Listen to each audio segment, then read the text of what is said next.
Aadhaar ecosystem and basic enrollment update and most important exceptional handling के बारे में बात करेंगे, ठीक है?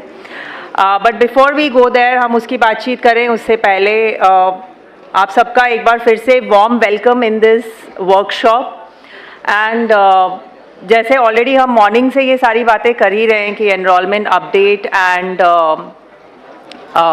अपडेट प्रोसेस हमारे लिए कितना इम्पॉर्टेंट है and how important it is also कि एज अ सोशल वर्क भी ये कितना इम्पॉर्टेंट है, राइट? सो ये करने से पहले हमें बेसिक प्रोसीजर्स पता होने बहुत इम्पॉर्टेंट हैं कि लॉगिन कैसे है, लॉगिन के बाद हमारा एनरोलमेंट किट जो है या हमारा जो कंप्लीट आधार किट है उसमें क्या क्या है और उसके कंडीशनिंग्स क्या हैं, all that is what we will discuss. काफ़ी चीज़ें हैं जो इसमें से आपको भी पता होंगी, तो I may ask questions as well, ठीक है? So going on with the first thing, Aadhaar. So when we say this Aadhaar, हम सब जानते हैं कि what this Aadhaar card is. तो आधार कार्ड में ये जो 12 डिजिट नंबर हैं ये क्या है, कोई बता सकता है? Perfect, yes, it is a unique identification number and specially जो 12th डिजिट है, right? So 12th digit is again unique. But ये नहीं है कि कोई भी 12 नंबर जो हैं वो हमारे आधार नंबर हो सकते हैं, right? So that is what is the basic thing about Aadhaar. So let's say अगर मैं कह दूँ मेरे पास आधार है तो क्या मैं इंडियन सिटीजन हो गई? No, exactly, it doesn't indicate the citizenship, but yes, it is one of the proofs given by government of India, authorized by government of India. लेकिन ये मेरा citizenship का right या citizenship का proof नहीं है. Going forward, yes, when I say that कि ये मेरा citizenship का proof नहीं है, तो अगर मैं इंडिया में more than 180 डेज या सॉरी मोर देन 190 डेज अगर मैं इंडिया में रही हूं तो क्या मुझे आधार कार्ड मिल सकता है? फेयर, मतलब आप सबको नींद नहीं आ रही है. ओके, सो आधार एनरोलमेंट इकोसिस्टम में कौन कौन हैं जो इन्वॉल्व हैं? सो ऑफ कोर्स सबसे पहले तो operators, supervisors, enrolling agencies, and who is the most important one in this? Exactly, अगर रेसिडेंट नहीं है तो आधार कार्ड का रिक्वायरमेंट ही नहीं है. So resident is of course the most important one. Verifier है, ऑपरेटर, सुपरवाइजर हैं, एनरोलिंग एजेंसीज हैं and the registrar as well. So all this together makes the enrolment ecosystem, Aadhaar enrolment ecosystem. थोड़ा सा हम इसके एनरोलमेंट प्रोसेस को देख लेते हैं कि what is the enrolment process. Sorry, before I go there, so enrolment process के लिए अगर एक रेसिडेंट हमारे पास आता है तो सबसे पहले हम क्या करते हैं?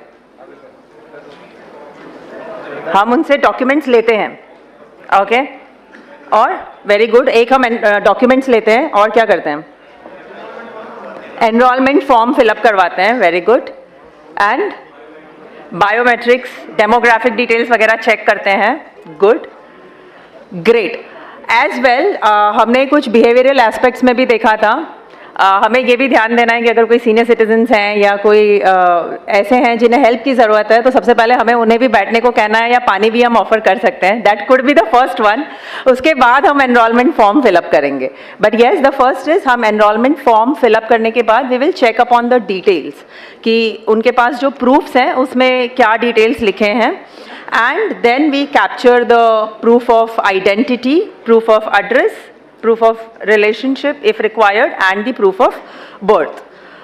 All that details capture करने के बाद we capture the biometric details and the ये सारा हमने capture तो कर लिया. उसके बाद क्या होगा? We have captured everything, हमने सारा कुछ सिस्टम पे ले लिया. अब चेक कर लेना है, very good. That is what we call it as review.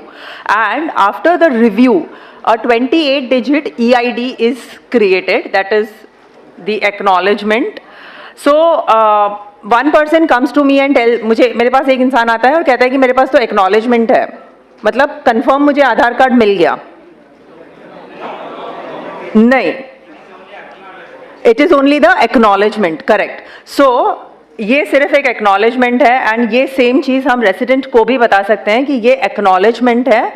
This is only used as an acknowledgement, इसे आधार कार्ड की तरह इस्तेमाल ना किया जाए, राइट। और ना ही ये हमें कंफर्म करता है कि आधार कार्ड मिल जाएगा। लेकिन क्या हो सकता है, क्या रीजन है एक्नॉलेजमेंट से आधार कार्ड नहीं बनेगा? QC check, yes.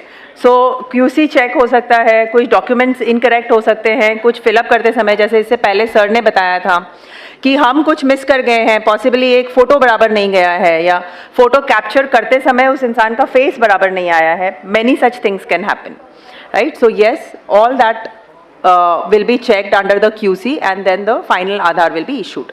So capturing the enrollment form, acknowledgement का print and capturing the enrollment form and finally the consent form.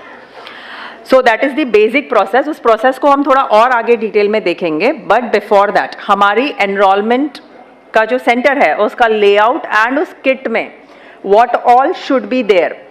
तो क्या क्या चीज़ें हैं जो हमारे लिए required हैं? हमारे एनरोलमेंट सेंटर पर एनरोलमेंट किट में क्या क्या होना चाहिए? Laptop, yes, very important. GPS, yes. Biometric, iris, printer, extra monitor, yes, camera, very good, wheel chair, okay, good, superb. लेकिन ऊपर से बिल्कुल आवाज नहीं आ रहा है, दिस शोज दैट कि ऊपर तो ओके आ रही है, great. Yes, the rate chart, very good, जो आज भी सर ने बताया था। So laptop, the second monitor for the live data verification by the resident, camera is required to capture the photo, the iris scanner, the fingerprint scanner, printer scanner and the GPS device. इतनी basic चीज़ें हैं जो enrolment kit में होनी चाहिए। And now that we are talking about the second monitor and the laptop, second monitor का setting कैसे होना चाहिए? सामने या ओके, opposite direction, रेसिडेंट के सामने, okay, very good. I think someone said that operator के राइट हैंड साइड में, yes. So let us see that कि what all are the conditionings into it. First and foremost, additional monitor जो है should be placed at 90 degrees angle. So 90 degrees angle will be, yes, generally towards the right side. Enrolment का station should be 10/7 का, proper lighting वाला, मतलब proper light आता हो ऐसे room होना चाहिए। Table is required, all that जो बेसिक स्टफ्स हैं रिक्वायर्ड हैं। ये सारा काम करने के लिए electricity supply is important, internet connection, so that synchronisation, GPS, all that can be done, and the sitting arrangement for the resident. जैसे हमने कहा, सर ने बताया व्हील चेयर वगैरह भी ज़रूरी है, अगर कोई ऐसे स्पेशली डिसेबल्ड या स्पेशली चैलेंज्ड कोई आते हैं तो उनके लिए भी सुविधा हो सकती है। एनरोलमेंट किट में computer which can be either laptop or desktop, camera, all that we discussed before that. Photo के लिए the conditioning as we say, background screen white होना चाहिए and GPS. Manpower requirement में we require operator, supervisor and the verifier. Now while we capture this attributes, हम जब ये capture करते हैं enrollment के समय, फोटो हमें कैप्चर करना है एंड डेमोग्राफिक डिटेल्स हमें कैप्चर करनी है। डेमोग्राफिक्स के लिए हम डेफिनेटली प्रूफ चेक करते ही हैं, fingerprints and iris, mobile number and email ID. So ये मेरे ही साथ हुई सिचुएशन है। जब मैं मेरा आधार कार्ड करवाने गई थी तब वहाँ पर जो भी कोई बैठे थे तो मैंने कहा कि ईमेल आईडी, तो बोले मैडम कुछ भी डाल दो, which I still remember. And मैंने कहा कुछ भी, तो मैंने कहा मुझे मतलब I know my email ID, but then उस समय मैं इतना हम यूज़ नहीं करते थे, राइट। सो मैंने कहा नहीं कुछ भी नहीं, मैंने जनरेट ही नहीं करा है, तो लीव इट, उसको ब्लैंक रख देते हैं। कहा नहीं मैडम डाल दो ना कुछ भी, जीमेल याहू जो पसंद आए डाल दीजिए, लिख दीजिए उधर। And I still remember that, right. Luckily फिर भी ठीक है, मैंने तो उस टाइम पे नहीं लिखा था, लेकिन अगर ऐसे कुछ भी डाल दिया तो क्या होगा? Exactly, there will be a misuse. Misuse इसलिए बिकॉज वहाँ पर भी जब OTP या ऐसा कुछ जनरेट होता है, आधार OTP, ई साइनिंग की जो आज सर बात कर रहे थे, ई साइनिंग में email IDs also can be utilized and that will be misused. So this is one such incident जो मुझे आज भी याद है and जाने अनजाने भी आज मैं फिर ये 500 लोगों को बोल रही हूँ, which means और 500 लोगों तक ये भी माउथ पब्लिसिटी हो जाती है कि कोई कहीं बैठा ये गलत नहीं कह सकते लेकिन एक नेग्लिजेंसी था, right. So mobile numbers and email ID, यहाँ पर भले ही हम बता रहे हैं कि ये ऑप्शनल है, लेकिन प्लीज़ एंश्योर कि ये हो तो सही लिखें, लेकिन सिर्फ लिखने के लिए नहीं लिख दें कि ठीक है नाम है कीर्ति तो कीर्ति डॉट मदलानी करके कुछ भी डाल दिया, याहू या ऑर्कुट या जीमेल या whatever, right. So after that ये email IDs, mobile number and demographic details capture करने के बाद we check for the uniqueness, right. So यहाँ पर ये खास चेक किया जाता है कि ये फिर से मतलब पहले से ऑलरेडी ये सिस्टम में है या नहीं है, right. So that is why we check that. Then coming on to new enrollment and update. So new enrollment के लिए एक इंसान कितनी बार आएगा हमारे पास? एक ही बार आएगा. There is no possibility कि new enrollment के लिए मैं बार बार आऊँ. मेरा जन्म एक ही बार हुआ है, right? So obviously it is once. But update के लिए there are things where people might, जहाँ पर लोग एक से ज़्यादा बार आएंगे. So कहाँ पर हम एनरोलमेंट कर सकते हैं? ऑफ कोर्स हमारे UIDAI के ऑथराइज्ड परमानेंट एनरोलमेंट सेंटर्स पर हो सकता है. ये ऑफलाइन एनरोलमेंट भी पॉसिबल है. आज भी काफ़ी लोगों ने कहा था कि ऑफलाइन भी कर रहे हैं. एनरोलमेंट के लिए, न्यू एनरोलमेंट के लिए हम जब भी आते हैं तो पर्सनली वहाँ पर होना is also important. And when we talk about update में लिमिट्स हैं. थोड़ा सा हम ऊपर की आवाज़ सुनना चाहेंगे कि लिमिट बेस्ड अपडेट जो है तो नाम कितनी बार चेंज हो सकता है? Very good. अब ऊपर जो बैठे थे उन्होंने सोचा कि मैडम तक आवाज़ नहीं पहुंच रही है, बेटर इशारे में ही बात कर लें. Great. Date of birth, yes, I can not change. मैं बार बार चेंज नहीं कर सकती हूँ date of birth. However at the same time ये भी ध्यान रखना है कि जब हम उनका डेट ऑफ बर्थ फिलअप कर रहे हो तो करेक्ट हो, ताकि अगेन ईज ऑफ लिविंग हो सके, राइट. जेंडर एक बार, it is only once. So multiple times address, mobile and email updates are permitted, लेकिन डॉक्यूमेंट्स का proof is required and biometric capture होगा, राइट. फिजिकल अपीयरेंस अगेन यहाँ पर enrolment update के लिए भी इम्पॉर्टेंट है. स्पेशली अगर हम बात करते हैं for childrens 0 to 5 years enrolment के लिए, तो वहाँ पर डेट ऑफ बर्थ प्रूफ और पेरेंट्स का Aadhaar is required, at least one of the parents. Aadhaar letter is required as head of family. So going forward, when we talk about this enrollment, new enrollment update, new enrollment and update, so we have two things. operator client में we have ECMP and CELC. ECMP है enrollment client multi platform, जहाँ पर new enrollment या update के लिए हम उसे इस्तेमाल करते हैं, especially demographic biometric updates, and even offline भी ECMP काफ़ी इस्तेमाल हो रहा है. CELC, name itself says it is for child enrollment. Again, it is a software जहाँ पे हम enrollment कर सकते हैं. Mobile and email also can be updated. It is a single finger device. Now, online services पर भी हम ये काफ़ी चीज़ें हैं जो कर सकते हैं. That is nothing but My Aadhaar portal. So अगर मैं सेंटर पर जाकर नहीं करना चाहती हूँ, I can do it online as well. But minor name में some minor changes हैं, date of birth है या gender address, ये updates can be done. So as we say, enrollments and update, तो enrollment किस किस type का होता है?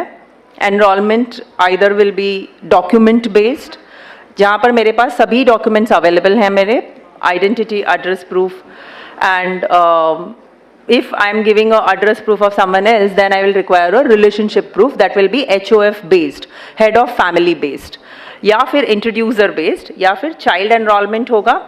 अगर child enrollment है तो that will be also one separate category. And update type will be demographic updates या फिर बायोमेट्रिक अपडेट्स। या सब लोग ध्यान दें, आप लोग को एक ये फीडबैक फॉर्म मिला होगा, सबको मिल गया फीडबैक फॉर्म? तो अब इसमें जो भी फील्ड्स हैं, एक ऑपरेटर नेम होगा, ऑपरेटर आईडी होगी, date of training, location, regional office, mobile number, email ID, ये सब फिल करना मैंडेटरी है। ठीक है, ये सारे आपको वो फील्ड्स में फिल करने।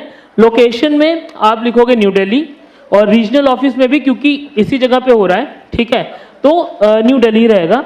उसके बाद आपको रेटिंग के लिए आप देखो सेशन फीडबैक पे, ये 8 मॉड्यूल के लिए आपको मिले हैं रेटिंग्स, मिले हैं 5 being excellent and 1 being poor. इसके बीच में 4 है वेरी गुड है, 3 गुड है, 2 फेयर है। तो इस क्राइटेरिया के हिसाब से जो भी आपको लग रहा हो कि जो भी सूटेबल फीडबैक है, तो आप उस बॉक्स में टिक मार्क करोगे। और सेम चीज़ लागू होती है पैरामीटर्स रेटिंग के लिए भी। Achievement of training objective, training content, course length, participation, presentation and sustainability. तो आपको जो भी लगता है कि अगर आपको लगता है कि अचीवमेंट ऑफ ट्रेनिंग ऑब्जेक्टिव हो गया है, उस हिसाब से अपने हिसाब से आप फीडबैक फिल करोगे, आप टिक मार्क करोगे। और अगर कोई सजेशन है, कोई क्वेश्चन है, कोई क्वेरी है, तो नीचे बॉक्स दिया हुआ है, आप इस बॉक्स में अपने फीडबैक, सजेशन, क्वेरी जो भी आपके मन में है, जो भी दिमाग में है, आप यहाँ पे उसको लिख सकते हो, नोट डाउन कर सकते हो, जिससे कि बाद में हम ड्यू डिलिजेंस से जो है उसका आंसर या जो भी हो, अगर हमें कुछ इंप्रूवमेंट्स करना अपने ट्रेनिंग मॉड्यूल प्रोग्राम में, तो हम कर सकें। ठीक है, सबको आ गया समझ में? Okay, thank you. So by the time आप फीडबैक फॉर्म्स फिलअप कर रहे हैं, we will continue with this as well. इसे भी हम कंटिन्यूएशन में ही रखेंगे। सो एनरोलमेंट अपडेट प्रोसेस में हमने जैसे पहले ही कहा था कि first we will fill up the form, then the resident, अगर रेसिडेंट को कोई डिफिकल्टी है तो क्या हम फॉर्म फिलअप कर सकते हैं?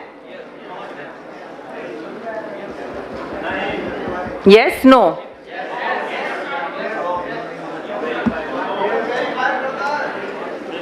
Yes, so the verifier can guide the resident, guide कर सकते हैं, लेकिन बिल्कुल अगर लिखने में वगैरह डिफिकल्टी है, then yes we can help.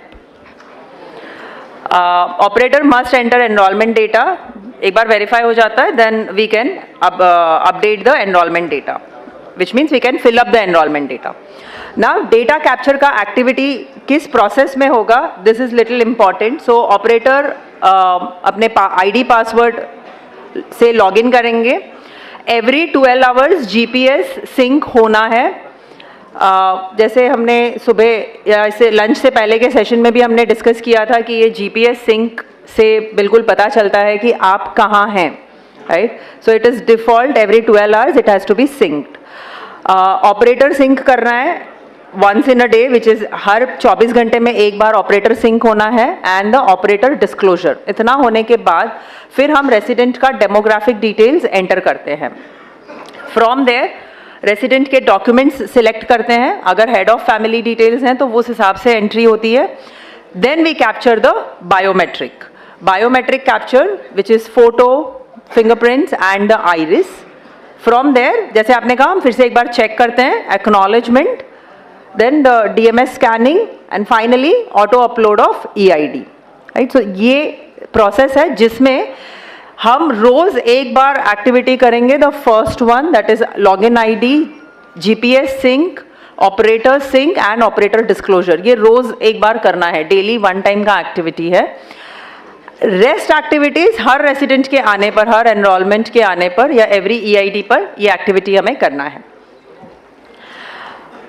Demographic data centres, इसमें कोई अगर क्वेश्चंस हैं तो आप पूछ सकते हैं। इसमें कुछ डिटेल्स लग रहा है हमें जाने जैसा? Part A talks about the basic residence details.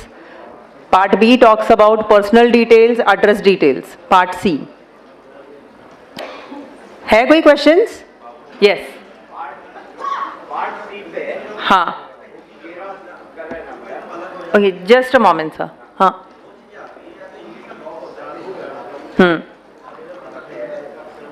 Update के लिए डालते हैं तो उसमें लिखा हुआ आता है कि आपका इंग्लिश में ही अपडेट होगा पूरा का पूरा, तो उस वजह से कई बार वो रिजेक्ट भी हो जाता है ट्रांसलेशन सिस्टम की वजह से। हाँ, और कई बार इंग्लिश की जगह वो हिंदी में कन्वर्ट जो होता है वो बहुत सारा अलग ही पूरा लैंग्वेज होती है, जिसको हमें फिर अलग सॉफ्टवेयर के थ्रू करना पड़ता है। उसका मैम कैसे?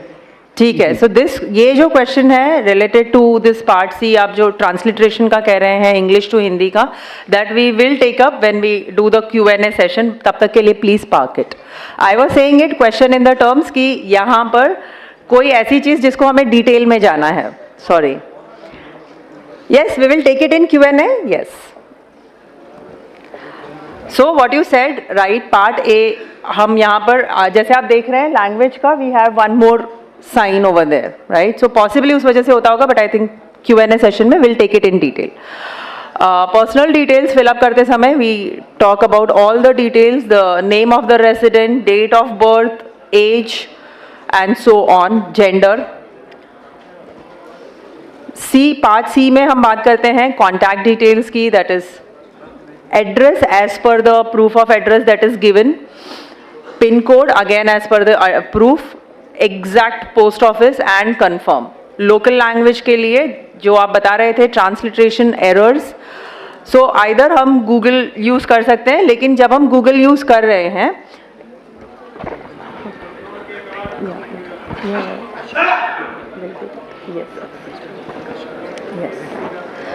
सो गूगल के केस में व्हेन वी राइट नाउ, जैसे हमने एक वर्ड डाला था तो वहाँ पर it reads it in a different way. Like one of my friend, उसका नाम है शर्लिन, लेकिन वही शर्लिन जब मैं गूगल पर डालती हूँ तो वो कुछ और रीड आउट करता है, राइट. सो प्लीज़ आप खुद भी एक बार चेक कर सकते हैं करेक्टनेस के लिए.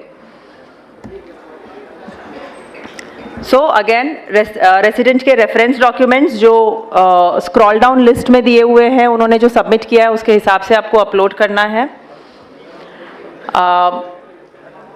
क्या डेट ऑफ बर्थ के लिए उन्होंने क्या प्रूफ दिया है, एड्रेस के लिए क्या दिया है, आइडेंटिटी प्रूफ क्या सबमिट करा है. Further when we talk about biometric data capture के लिए करेक्ट पॉस्चर में बैठना है, एंश्योर दैट कि चेहरे पर ज़्यादा स्माइल या वन साइडेड फोटो या सेल्फी टाइप का फोटो या कैप के साथ का फोटो ना हो. ये कुछ चीज़ें हैं जो हमें ध्यान रखनी है. चश्मे पहन के मैं फोटो निकलवा सकती हूँ. ओके, इट इज़ अलाउड अगर प्लेन ग्लासेस हैं तो ठीक है, ठीक है. लेकिन अगर मैं गॉगल्स पहनकर निकालना चाहती हूँ, सन ग्लासेस पहनकर फोटो क्लिक करवाते हैं, that will be into a rejected part. Operator shall capture the fingerprints as said, left 4, right 4 and then the 2 thumbs. हाँ, in case अगर lower biometric quality है, जैसे हम बात कर रहे थे मॉर्निंग में कि अगर quality is low, तो उस समय we can do a force capture, right? So maximum limit जो हमारे सिस्टम की है is 4 times. So 4 times के केस में we can capture it in that way. अगर पहली बार हमें लग रहा है कि the quality is not good.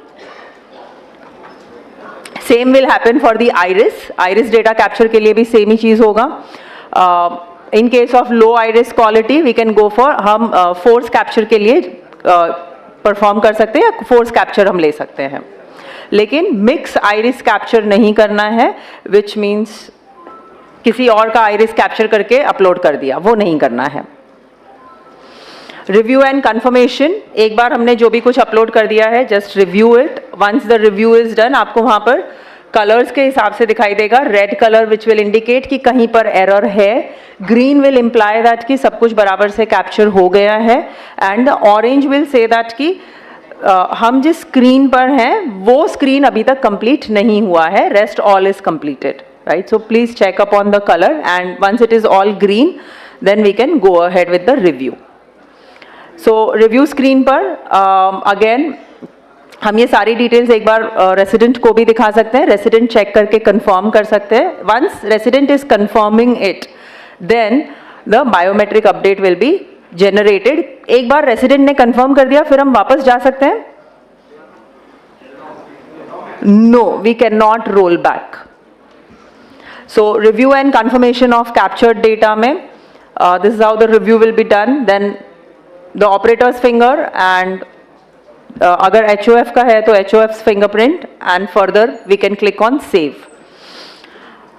Acknowledgement के लिए please generate the receipt in in a regional language. So अगर वहाँ पर चाहते हैं तो हम हिंदी या वहाँ की लोकल लैंग्वेज में प्रिंट करा सकते हैं, अदरवाइज डिफ़ॉल्ट में इंग्लिश में प्रिंट होगा. Click the print button and finally the acknowledgement will be there. Consent for enrollment, we can click there, and the process, the basic process is done. Acknowledgement printing के बाद signature of both the resident and the operator is done, then we can attach the documents. So we can click on print attach documents का tab. Documents attach करने के बाद, which means scanning the documents again, वहाँ पर हमें ध्यान देना है कि कहीं पे हम mistake ना करें. Then coming on the fees part, काफ़ी बार डिस्कस हो गया है, so I'll not go in detail. We know कितना फीस है, and this is inclusive of GST जो पहले ही डिस्कस हो गया है. Yes. Then the complete process flow कि कहाँ पर so ये packet जब ready हो जाता है, the first step, as we say, the packet is completed, which has all the details, demographic and biometric, along with the documents. This goes, this packet is auto uploaded from client application, reaches to Aadhaar processing, that is at the data center. वहाँ पर डीडुप्लीकेशन check होगा कि ये already details किसी और के नाम से तो नहीं है. फ्रॉम देयर द रेसिडेंट का डॉक्यूमेंट्स वैलिडेशन होगा कि डॉक्यूमेंट्स बराबर मैच कर रहे हैं या नहीं, and that's where generation of Aadhaar या update of Aadhaar is done. From there resident को एसएमएस जाता है या इंटीमेशन जाता है कि आपका आधार अपडेट हो गया है या Aadhaar enrolment is done, and further the resident will receive it in maximum 90 दिन के समय में रेसिडेंट अपना आधार रिसीव करेंगे. उसके बाद आता है, उसके बाद रेसिडेंट जो है वो ऑनलाइन भी आधार की काफ़ी सारी सुविधाएं ले सकते हैं, जैसे कि वो अपडेट कर सकते हैं, अपने आधार को प्रोटेक्ट भी कर सकते हैं, वर्चुअल आईडीज भी क्रिएट कर सकते हैं. अब ये हम आपको क्यों बता रहे हैं, अगर रेसिडेंट ये ऑनलाइन भी कर सकते हैं तो आपको क्यों बता रहे हैं हम? एग्जैक्टली, हर किसी को ऑनलाइन के बारे में नहीं पता है, एंड पॉसिबली अगर कोई रेसिडेंट वहाँ पर आ रहे हैं जो कह रहे हैं कि हम दूसरी बार नहीं आ सकते हैं, अगर कुछ काम होगा तो क्या होगा. सो this is also one extra service, ये नॉलेज आप उन्हें दे सकते हैं, बिकॉज ये नॉलेज अब आपके पास है.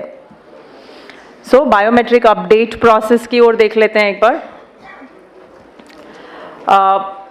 जो चाइल्ड है या बच्चे हैं जिनका लेस देन 5 years में एनरोलमेंट हुआ है, वहाँ पर हम why are we updating it. So as we can see it, Rohan जब 5 साल से छोटा था तो आधार पर know how he looks between age 5 and 15 at the time of enrollment, this is how, and Rohan above 15 years at the time of enrollment, क्या changes होंगे.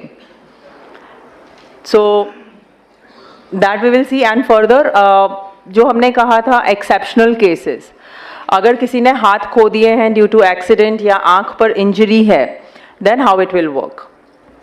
Plastic surgeries के केस में, या फिर कभी हम कहते हैं ना कि रिजेक्ट हो गया Aadhaar, right, so why it happened. So exceptional handlings हम कैसे करेंगे. एक्सेप्शनल हैंडलिंग्स में वन इज दैट अगर 6 फिंगर्स हैं, 5 की जगह मुझे एक और फिंगर है, क्या वो एक्सेप्शनल हैंडलिंग में जाएगा?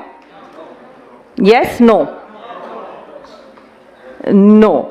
6th फिंगर है इज नॉट एन एक्सेप्शन, हमें 5 फिंगर्स का आइरिस चाहिए, सॉरी 5 फिंगर्स का बायोमेट्रिक चाहिए. सो वो एक्सेप्शनल में नहीं जाएगा. लेकिन अगर मेरा एक फिंगर ही नहीं है या एक से ज़्यादा फिंगर्स नहीं है, देन वो एक्सेप्शनल में जाएगा, right. So this is where we see exceptional photo is required अगर एक्सेप्शनल है तो. बायोमेट्रिक एक्सेप्शन बटन पे हमें क्लिक करना है. As you all can see there, it is down bottom. Exceptional के लिए कैप्चरिंग रेसिडेंट्स बायोमेट्रिक एक्सेप्शन, किस चीज़ का एक्सेप्शन है ये हमें स्पेसिफाई करना इम्पॉर्टेंट है. आँखों का कोई डिफॉर्मिटी है या फिर फिंगर्स में कुछ है, सो दैट स्पेसिफिक पार्ट आपको बताना है, उसका फोटो क्लिक करना है. If the resident has extra finger, please ignore the extra finger, उसे इग्नोर कर देना है. हमें 5 ही फिंगर्स के बायोमेट्रिक लेने हैं. बैंडेज्ड है अगर फिंगर पर, वो भी एक्सेप्शन में जाएगा. सो इस तरह से एक्सेप्शनल में 2 फोटोज होंगे, एक द फोटोग्राफ, बेसिक फोटोग्राफ, और दूसरा एक्सेप्शन का. So as you all can see it on the screen, इस तरह से हमें फोटो क्लिक करवाना है.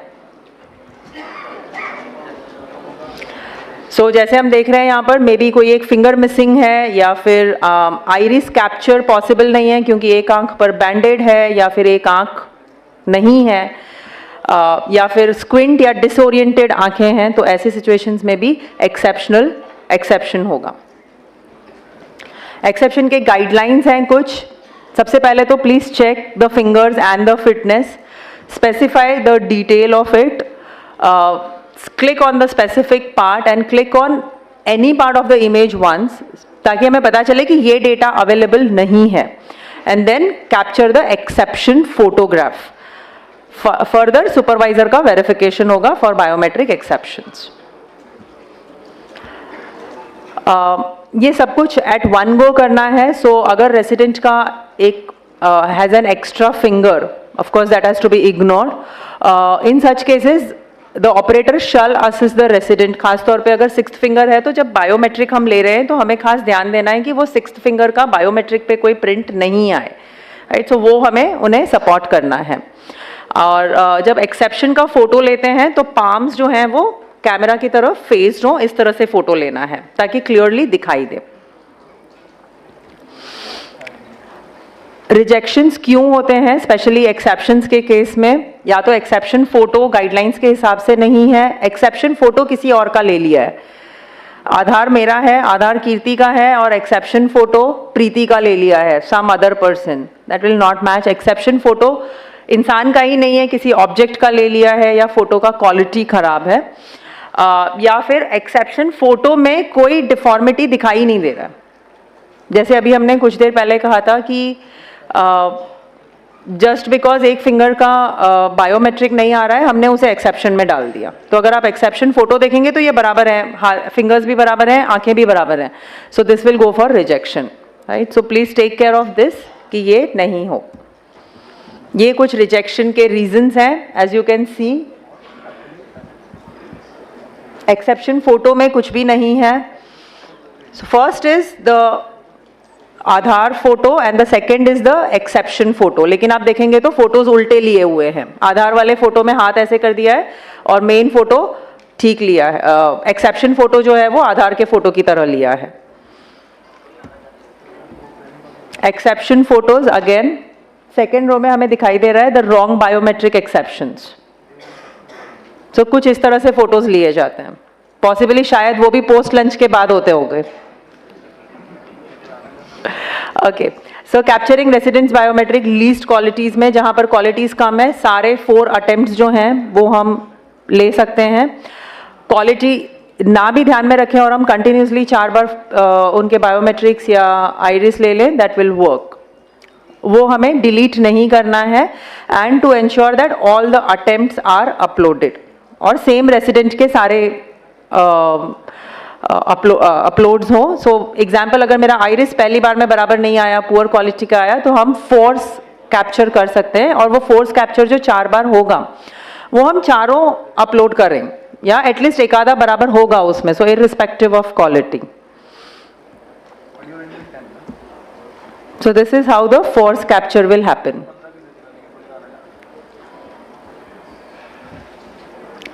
Some do's and don'ts, the basic do's and don'ts, suggestions, जब हम नाम वगैरह देखते हैं तो प्रूफ डॉक्यूमेंट्स के साथ मैच किया जाए।